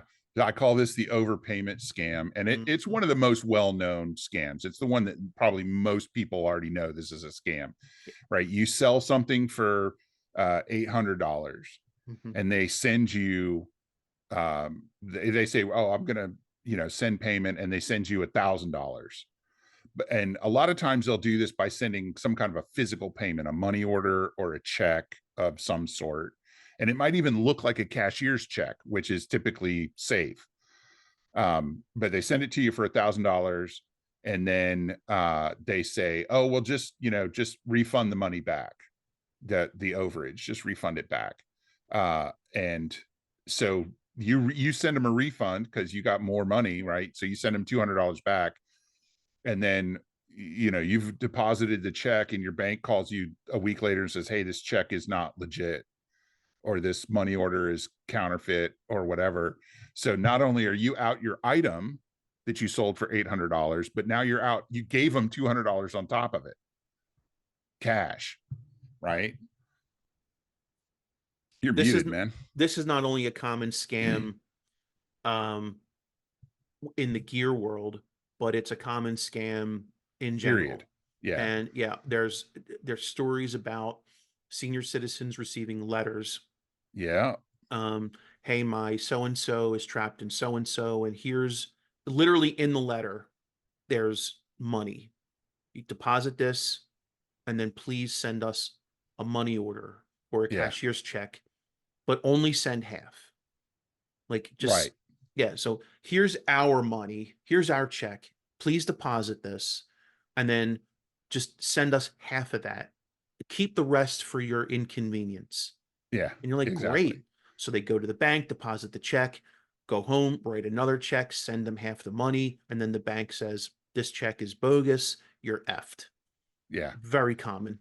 Yeah. And it can also be, if it's done through a payment service like PayPal, it can be an indication that they're using a stolen card. Mhm. So they get your item, and they get your $200.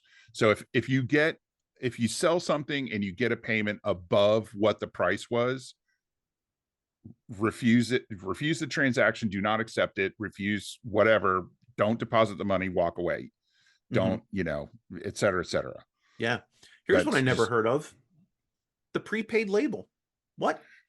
yeah, yeah. Oh yeah, somebody does that, says, oh, I'll take care of shipping, and I'll just send you a label, and they send you an email with a fake label or something like that is Oh. is going, it's not, maybe it's not fake, but you end up shipping the item to a third party, right? And then UPS shows the item as delivered, and the person says, I never got it. Mm, Somebody must have stole it, blah blah blah. And UPS will not refund your money, that you paid extra for insurance, because they delivered the package, mm, you know and yeah. so yeah, and so either they won't, or that's the danger right there, is you ship it and they never get it because they had it sent to somebody else, Yeah. or a different address than theirs, and they picked it up there, and it just, yeah, just, if when I cover shipping for something, if I'm going to initiate that kind of thing, I pay the extra to have UPS pick the item up, Hmm. because that protects them and me Yeah. the most. Right. They still might just fill the box with bricks. You never know. So here's one that I see every single time I post an item for sale on Facebook Marketplace. Every time without fail. Yeah. The too eager, too fast. Yeah. This now, here's the caveat. They do contact me through Facebook within like 15 seconds of me posting the thing. Yeah. And they're like, is it still for sale? I'm buying today. That's it. So I'm for it. Just 15 seconds in, they're buying. Buying today. Okay. Well, here's a couple things. It's massive red flag. Number one, every human being, every real person on Facebook bargains with you. Yeah. Out of the gate, low ball. Every one of them, every stinking one of them. So if someone Except for me. contacts you, yeah, right. If someone contacts you right away, not looking to bargain, it's mine. I want it. Probably a red flag. Yeah. Probably a red flag. Okay. Number two, you just posted it. You just posted it. They barely Yeah. had time to read it. What, they just happened to be looking? Again, too eager, too fast. Just slow your roll. And, you're so eager to get rid of it. Sometimes it's like, oh, well, okay, let's just do this thing. Look, no bargaining. Oh, fantastic then. Yeah. Yeah, guaranteed the next sentence is, uh, you know, send it to I my can send you friend gift cards, or right? gift card, right? It's just I don't even, as soon as those messages come in, I block them. I block them right away. Yeah. And also on Facebook Marketplace, do yourself the due diligence, do yourself the favor of checking the profile of the person, Yeah. because if you sell an item and you want to sell it locally only, and the person's in, I don't know, China, Yeah. India, Timbuktu, Canada, Cleveland. Egypt. Yeah, like, or even local. Yeah, like you want to sell it locally and they're like in Cleveland and you're not in Cleveland. Well, you know what the next question is going to be, right? Can Yeah. you ship it? Yeah. Can you ship it? Yeah, That's I not a can, but I'm not going to. that's not a scam necessarily, but it is inconsiderate. Yeah, Anyway, it really is. so the too eager, too fast. If someone contacts you within like 5 seconds and they're not even bargaining with you, it's probably too good to be true. Yeah. And when this happens to me, has happened to me several times on Reverb, and what gets tacked on to it is they want to communicate with me by email or phone. And they want to sell it outside of Yeah, they want to the do the system. transaction outside of Reverb to save us both money. Yeah, and Right. And that's also, that's usually where the low ball deal comes from, is mhm, like, I'm going to offer you $300 less, but we'll do the deal on the side, and then you don't have to pay Reverb, yeah, which is and like, I don't have to pay tax and blah blah blah. And sure, that's those are red flags. Anybody who's trying to get around the law is probably a scammer. yeah, you know probably, yeah. Probably. I'm not saying definitely, because have I done cash transactions and not reported them to the government? Not as far as you know. I obey the letter of the law, my friends. But the, yeah, the IRS didn't see it. It didn't happen. yeah, I don't typically, I'm going to make that a caveat. I don't communicate outside of Reverb. I don't, if I'm selling something on Reverb, I do not sell something on the side.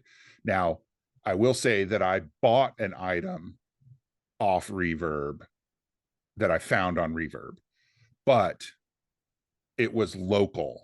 And I went and I physically saw the thing, and I knew it wasn't a scam.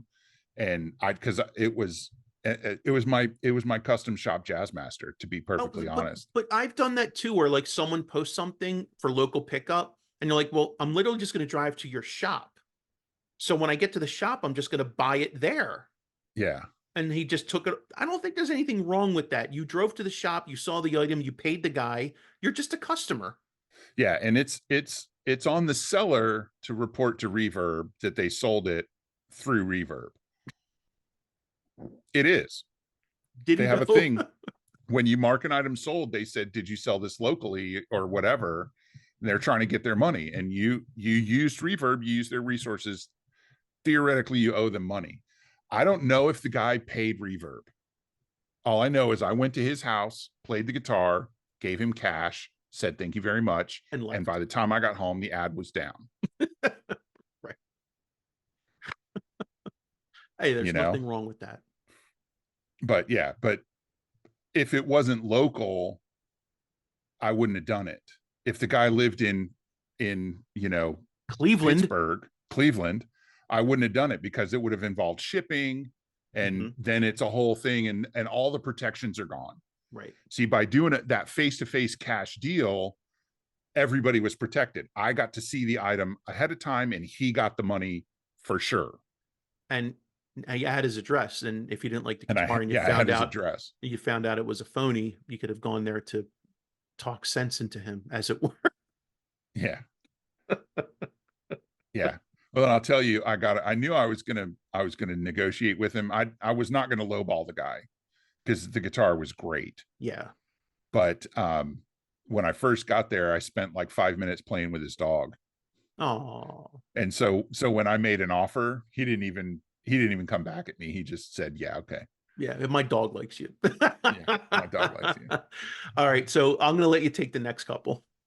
Yeah, this one happens to me mostly with smaller things, pickups, pedals. I've gotten this on both through the gear page, mind you, which, people who have to, pony up a little bit to be able to post ads and things like that.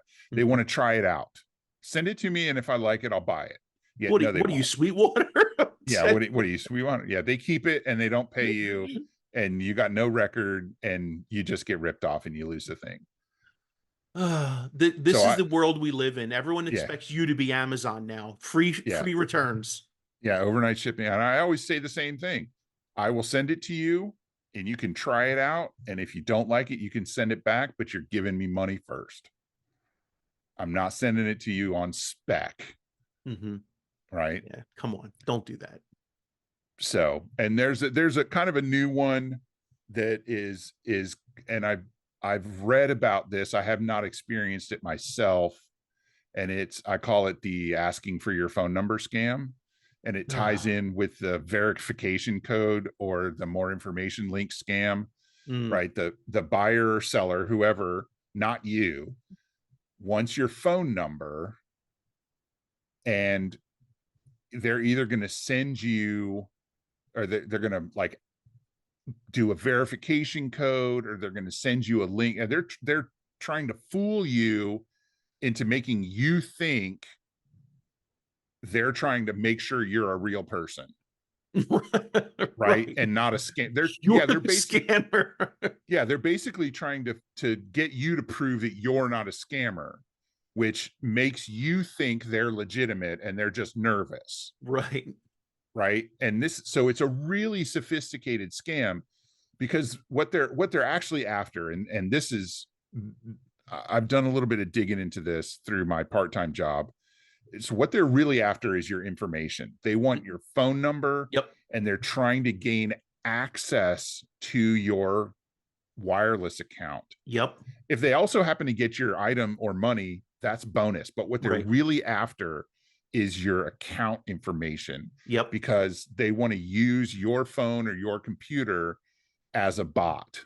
And that's because if they send you a verification code and you do this and that, and they've got your number, they can access your phone and clone it and use it for nefarious things. I'd say never give out your cell number.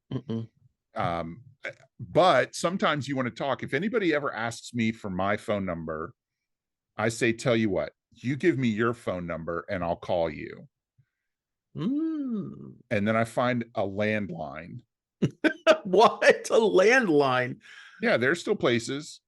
Like the last time I did this, I actually had a doctor's appointment the next day, and I went to my doctor's office and I got all checked in, and I said, "Can I use your phone, please?" And they said, "Absolutely." And I called. Oh my gosh. And I called the dude from my doctor's office. That's dope. Yeah.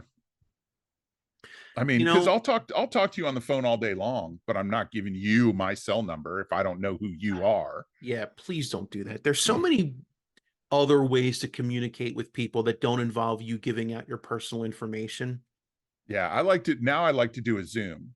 Say, I'm not going to give you my phone number, but I'll send you a Zoom link. I'll set it up and I'll show you the thing on Zoom. Yeah, right. Imagine that. Yeah. And if anybody does absolutely needs a cell phone number for a transaction, reach out to me, differentstringspodcast@gmail.com, and I will give you Andrew's cell phone. Wait, what? What? Huh, what? Yeah. And Why not? never, never, ever, ever, ever, ever tell Ever. somebody a verification code that is sent to your phone. Oh, Lord.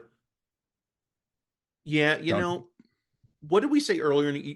Your in 2024, your personal information is it is a it's a commodity. yeah, your information is more valuable than any money you might send to a low level scammer like this. Yeah, it is personal information is a commodity that is bought and sold on the dark web every hour of every day. Yeah. Um, and when I said earlier, you may be surprised what information about you is out there. And here's the thing: if someone's looking for your phone number and they get it, and your email and they get it, it sounds like, oh, well, all they have is my phone number and my email. Nope. There's a good chance they already have other information about you, and that's Yeah. just what was missing. Yeah. Okay. Yeah. Because If I get your phone number, that's a data point that I can pivot from. mhm. And if I can get your email address, then I can use that to confirm the other information I can dig up through my shadier resources.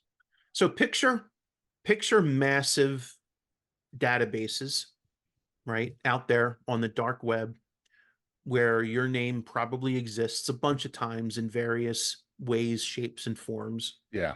And every time new information hits the dark web, it gets added to this database or databases, and this database or databases gets bought and sold and added to and bought and sold and added to, and it just grows and grows and grows. And then people clean the data and they pare it down and Yeah. they combine it and then they sell it and then they shape it and then it's They just repackage it just like bad mortgages. right everywhere. It's everywhere.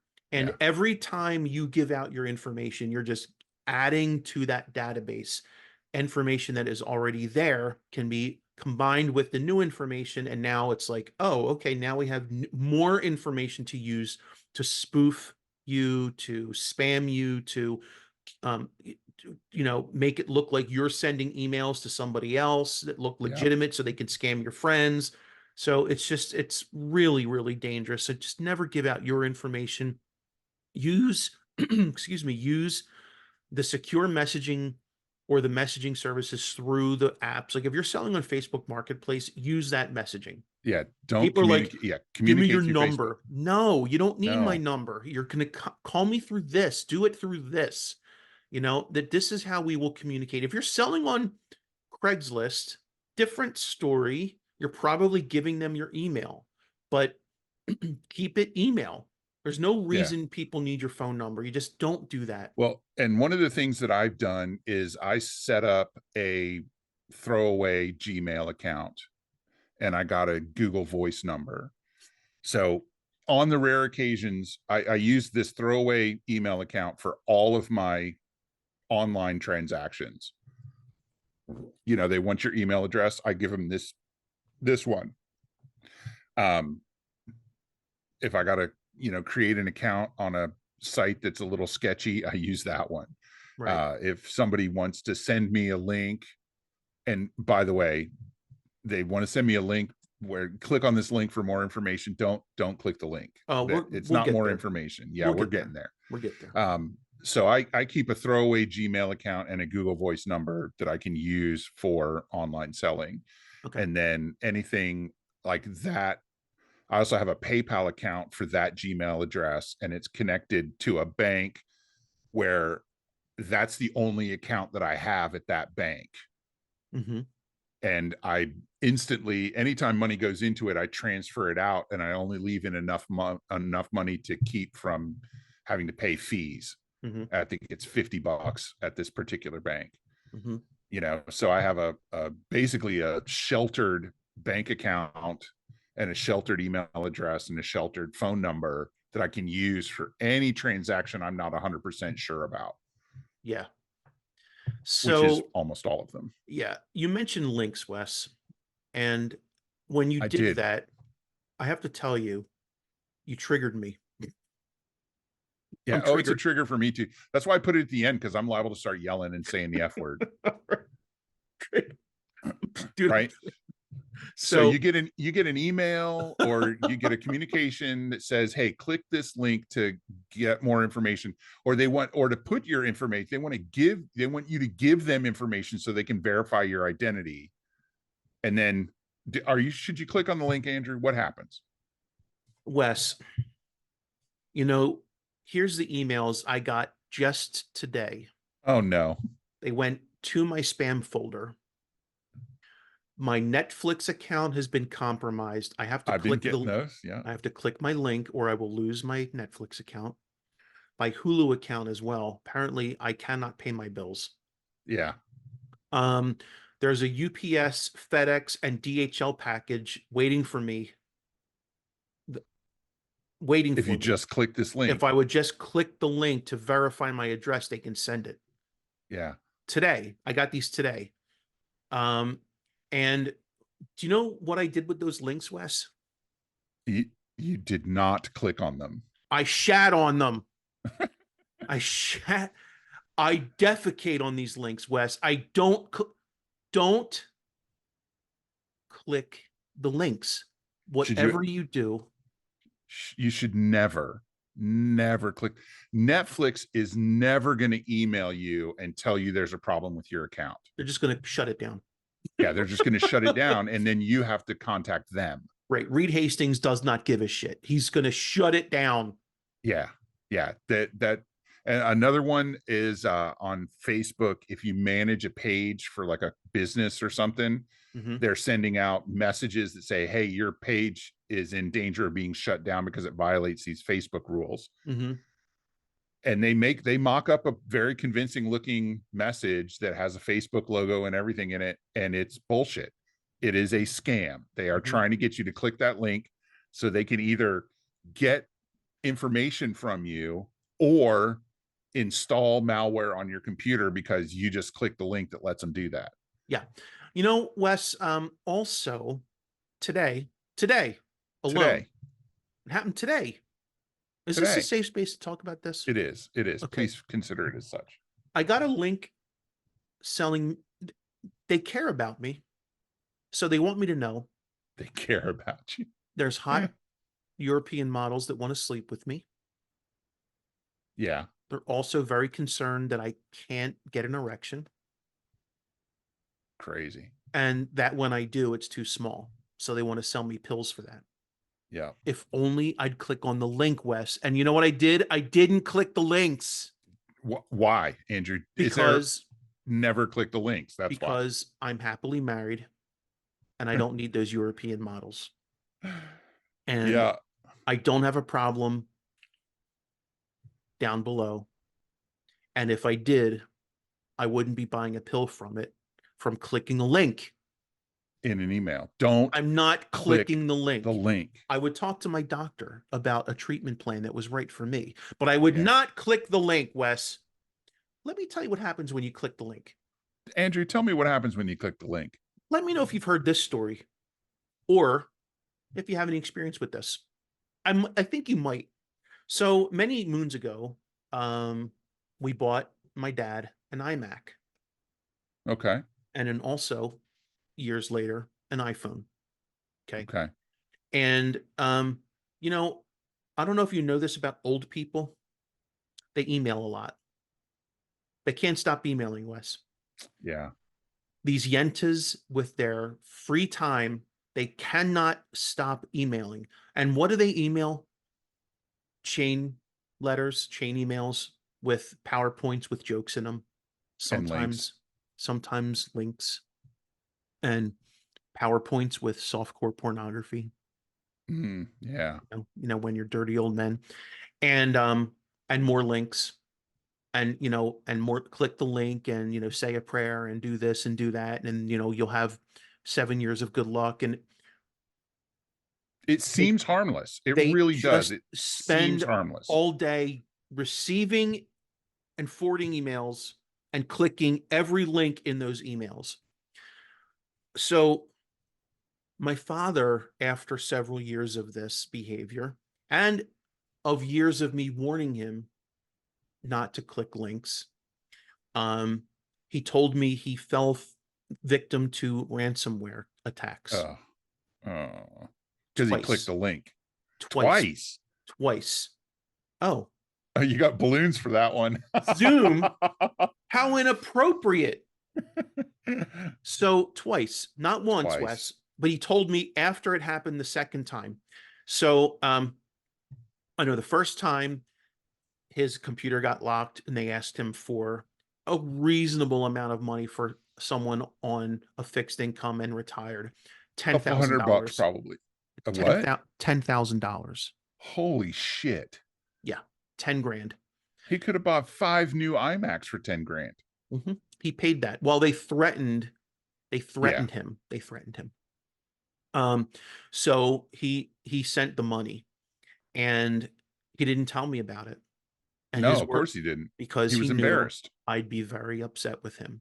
Well, and he was embarrassed. He was embarrassed, but not embarrassed enough to not click the links, Wes. I know. He continued to click the links and he fell victim a second time. Oh Now, no. the second time, thankfully, was a much more reasonable amount of money for someone on a fixed income and Social Security. It was only $8,000 the second time. He paid that. But, this time, Wes, he called the police Good. and he called me. And Good. so I went down to his house and the police were there and they took a report and they promptly told him, well, we'll do our best, sir. But Oh, no, no, but. oh no, but No, but. They don't even waste the time with the but anymore. We'll do our best, sir. So I'm sure you are aware that what happened was the crack team, the CSI team of the Philadelphia Police Department got right on that right on it. and they made an arrest. I'm just kidding. They threw his report away. Well, now, realistically speaking, they probably put it in with the other report similar to his, that their cybercrime division, which is one person, probably, maybe, Actually, it's one person in the AI bot, sir. Might get to someday, because it's not worth their time to go after 8 or 10 or $20,000. It's just not worth their time. And they can't. What leads do they have? Yeah. He had to pay them. Yeah, they're busy catching murderers and rapists and robbers. Well, it's Philadelphia. They're not catching them, but they are investigating them. They're going through the motions. They're going through the motions. They can't. They don't have the resources. It's not like, folks, it's not like it is on TV. The Philadelphia police doesn't have some like CSI bones air, they don't have like forensic cybercrime folks. They got one guy in the basement who probably successfully hacked Minecraft in high school, and they're like, well, he's good enough. Yeah, there's not a nerd on every team that knows everything and can hack into anything. And they have no leads anyway. These ransomware criminals are very bright. Yes, they are. They know how to not leave traces that the average police officer would somehow find. There's no physical evidence. So, and see, here's the thing, right? Let's say that your dad was not just your dad, a retired gentleman, that's vulnerable to these things. Let's say he's you and he works at a big, powerful corporation with deep pockets. And you click on the link from your work account. Oh, well. And now they get into your computer at work, and through that they get into your whole network, and they lock up your entire company's excuse machines. me, don't talk like this is a hypothetical. It's not. It happens every day, all the time. So this exact thing costs the United States billions of dollars every year. And it starts with human error. It starts with clicking the fucking link, Andrew. Clicking the link. So, sorry, I didn't mean to drop that F-bomb. I apologize. I remember earlier told you that our company does regular training. Yeah. One of those regular trainings is a phishing program. Well, it's a phishing identification program where every so often you will randomly get an email with a link in it. Yeah. And they're looking to see if you click the link. Oh, yes, they are. Oh, yes, they Yeah. are. So thankfully, I've never fallen victim to one of those. But what they have in Outlook, we have a report phishing button. Okay. It's all part of the program. The So package. when you click report phishing, um, it'll say, "Hey, congratulations! This email was part of our anti-phishing training program or refresher Nice. program, and you get congratulations for it," um, which is nice. That's But good. That's good positive reinforcement. the truth is, and as you said it, that is exactly how it happens. So let me be clear. I know we spend 8 hours a day or more in front of our work computers. I highly recommend to people that I'm begging, please Begging. stop getting personal email at work. Stop signing up for your stupid Amazon and Pinterest and Facebook messages to come in through, or not messages, but your notifications to come to your work email. Stop Yeah. getting your coupons and Groupons and Grubhubs and all of your marketing emails, because every time you use your work email to sign up for some mailing list, at least 30 to 40% of the time, that email address is getting in the hands of someone you don't want it to, Yeah. And because they it gets might not even added. be criminals. They No, might it just gets be another marketing firm. another marketing firm and another marketing firm. And if your email has been bought and sold so many times, Yeah. don't make it your work email, because eventually those mailing lists that have been bought and sold and bought and sold and bought and sold about 20,000 times will wind up in the hands of someone Of criminals. who has illicit interests. And they'll start sending you emails that look an awful lot like a marketing email that you get a million of. And Yeah. when you're at work and you spend all day in your email clicking reply and clicking links and clicking reply and clicking links and clicking reply and clicking links, and here comes another one, I'm just going to click that link, because they Yeah. can't stop clicking the links. And like you said, now that Trojanware, that ransomware, that malware is in your company's network, and you then have to trust that your company has good enough people to catch that stuff in its tracks. Sometimes they do. Oftentimes they don't, because as Yeah. good as your company is, the scammers are better. In fact, they train your company based on scams that have already happened. Yeah. Exactly. The So, yeah. scams have already happened. And so you get trained on how to avoid those in the future, Yeah. but the new scams are still out there. You can't you can't get ahead of it. Yeah. And people that perpetrate malware attacks go after hospitals and police departments and government institutions. Hospitals, because hospitals have more PII than almost any, because Yeah. all hospitals and medical is now interconnected. Yeah. You can And get what one they do hospital, you can get is the whole network.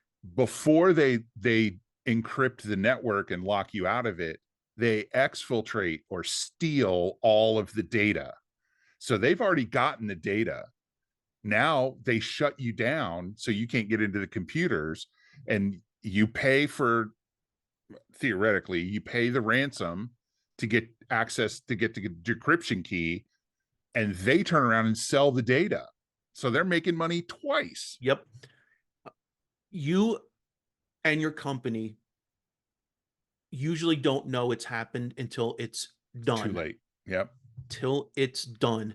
You And show up for work and turn on your computer and it's locked, and a splash screen comes up and says you've been hit by whatever the hacker collective is. it's just, and I'm telling you, your company, if even if you work for a big company like I do, and I'm sure my company employs some very smart people that want to stay on top of these things, Yeah. scammers are getting better and better. And by the way, these scammers are not, let's just be clear, because it's easy to think when you say the word scammer that it's some like criminal mastermind.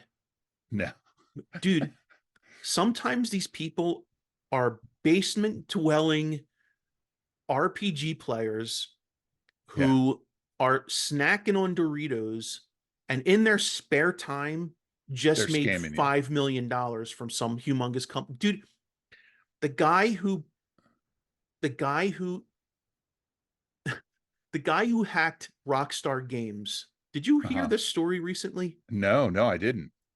GTA 6, Grand Theft Auto 6, one of the most highly anticipated I games did hear about of the that. millennium, okay, what had videos leaked Yeah. before the game was released. How you say? Rockstar Games was hacked. How you say? Well, Somebody clicked on a link. no, it gets better. It Oh gets no. even better. It gets so much better. Remember what I said about these scammers are not mastermind criminals that part of Right. some humongous organization. No, this guy, and I call him a guy, but he was a teenager. He hacked Rockstar by getting into their company Slack account, Okay. okay, and stealing videos off the company's Slack account. Nice. Now, that is not the story. The story is that he did this activity while on probation For hacking. for hacking in a hotel room with his phone, with his computer confiscated.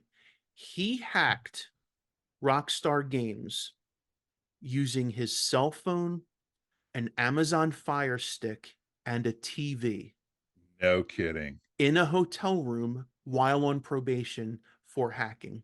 Wow. How full of holes must their security have been for that to happen? You can't hack anymore, sir. We're going to take your Shameful. laptop. Okay. Can I watch TV? Yeah, that's awesome. Dude, with a phone, I repeat, a phone, an Amazon Fire Stick, and the hotel TV. Yeah, that's Remember, awesome. everything is connected to the internet these days. Yeah. Everything. The phone, the Fire Stick, the TV. Your refrigerator. Do you know that they, They make refrigerators that are connected to the internet. Yeah. my friend, they showed people hacking into Teslas and starting them and breaking them and changing Yeah. gears on them remotely. Yeah. That's the world. And you don't have to be some criminal mastermind as part No, of, we call them script kiddies. Kitty, like child, not like a cat. right. Script kiddies. Basically, they only have to be smart enough to buy a piece of software that allows them to attack an entity. Oh, that's true too. You can buy those. Yeah, you don't have Yeah, to be this guy who did it with a Fire Stick. with a You, fire he's stick. That's actually he. pretty brilliant, if you I'm ask me. now to fairness to that gentleman, he is autistic, and I suspect that his one skill is hacking. And I'm Yeah, sorry, if you can Rain Man yourself into GTA 6 with a Fire Stick, someone needs to hire that man. Like, don't arrest yeah. him, pay him, Hire him. Yeah, hire that man as a white hat because he could probably help you. yeah. Give Put that power to use. Because I bet you right now, Rockstar has eliminated all access coming from anything that looks like a fire stick. But they didn't think to do that before. No, no, why would you have to? Yeah, and based on that knowledge, this kid probably wasn't looking for money. He probably just wanted to see the videos. I don't recall him asking for money. He literally just posted them. Yeah, He he just just wanted leaked to them. see the videos and shared them Yeah, because like it's cool, because it's GTA 6. maybe the best part about that story is that when they caught him, and of course they did catch him, which is Yeah. apparently he devoted all his time to doing the hack, not covering his tracks. He said to the judge, "Oh, I'm going to do it again. I'm going to hack again." Like they Yeah. called him a highly motivated individual. Yeah, they did. They said he's dangerous. Like if honestly, if you can hack with the Fire Stick in your phone, You're you are dangerous. dangerous. Like governments want him. I bet. Um, all right, so I think we've probably Hammered it. hammered it home. I think the lesson that we take away from this is don't click the links. Stop Yeah. clicking the links, people. Don't click the links. Oh my God. Please don't click the links. But also there's other things you can do to protect yourself, like don't use unsecure payment methods. Right. Don't meet up in dark alleys. Yeah. Um, Don't communicate off the platform don't if you're right, using a platform. right. Just stick to the program. If you're selling on Facebook, sell on Facebook. If you're selling on eBay, sell on eBay. Um, use the reverse photo if someone posts something and you're looking at it, like use Yeah, the I'm going to reverse start photo doing that search. because I know that reverse image search exists, That's a but really I cool never thing. think to use it, and I'm going to start using it. Yeah. Be aware of newly created accounts or accounts with no feedback or accounts that look suspicious. If you're selling locally and the person is, 7 states away or in another country and they're like, asking you to send more money or asking they want to Yeah, overpay you or use gift cards or sell, just all of that. Just don't click the links. If you take nothing away from this, stop yeah. Don't clicking click the links. links. And another gimmick that I recently that I learned about and used in a recent purchase was I contacted the seller and I asked them to give me a very specific picture of the guitar, Mhm. but include a piece of paper that had my name written on it. Ooh, like that. And they Interesting. did that, and I ended up passing on it because I couldn't get them down to a price that I was comfortable with. But that showed me they were a motivated seller. I like that. Yeah, Highly motivated. I highly like that motivated. phrase. And I want to drop two more pieces of advice that don't necessarily have to do with any of the scams that we've talked about, but are good advice for anybody who buys anything online through any channel, platform, or method. Review your bank and credit card statements every single month and look for suspicious activity. Look for purchases that you didn't make. Yeah, And if you see one, immediately report them to your credit card company or to your bank immediately. that's such Because great if you advice. catch those things fast, a lot of times you can get the money back. Hmm. Yeah. And I put a freeze on all of my credit that was accounts my that was going to be my next piece of advice. and Register with those agencies and freeze your account, yeah. freeze your credit. So we because I don't I don't like to use credit cards.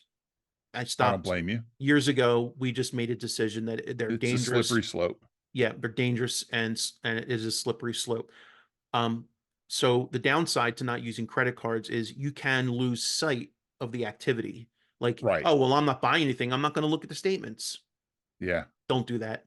Every month, look at statements. I would say close accounts you're not using, but that actually can hit your credit, which is stupid and ignorant. I hate Yeah. that if you close accounts, you're like, oh, well, you must have bad credit. Why would my credit score go down? I saw that happen twice. It angers me that Yeah. closing accounts gives you a knock on your credit, but I digress. Different Well, episode. yeah, but remember the credit monitoring agencies they don't care about your credit. They're trying to make money. Yeah, thank you. So what I did was because I stopped using credit cards and I wanted to make sure that there wasn't anything happening. If I'm going to forget to check the statements, I at least want to know that no one I put a freeze on all three of them. That way, no one can open new accounts in my name. No one Yeah. can do a hard check against the accounts. And it's free to do that, by the way. Yeah. And I leave mine frozen, and if I need to do something, You just unfreeze it. find out which agency they check with, and I just unfreeze that one. Yeah. Now, in the past, this used to be harder. You used to have to make Yeah. phone calls, and it was a whole thing. But now, because It's of not. pressure from pressure because of lawsuits, particularly I think Equifax got hammered. Yes, they did. Now And all rightfully three, so. rightfully so, especially over a data breach, because they can absolutely go fuck themselves. We're lose. It's over. It's over, folks. All three agencies had to take steps to make the credit freeze process and unfreeze process less painful. And they have. They had no choice. They were forced to, but they finally did it. So now it's easier to do it. But so just do it. Yeah.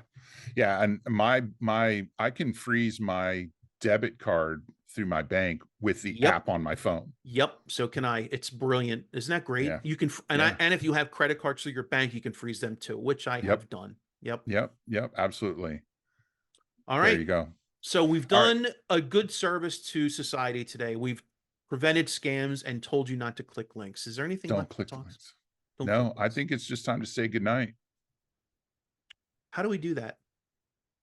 We usually remind people to go check out our website and join us on the various platforms to like, subscribe, and more importantly, engage, comment, tell us about a scam that you discovered, tell us about a scam that you fell for if you're not too embarrassed, tell us about it, or rather, tell us about a scam you heard your friend fell for, Right, or right, your brother's cousin's right, nephew. right. Didn't happen to Right. you. You're too Didn't good for happen to that. you, but the more we talk about scams, the harder it is for the scams to be successful.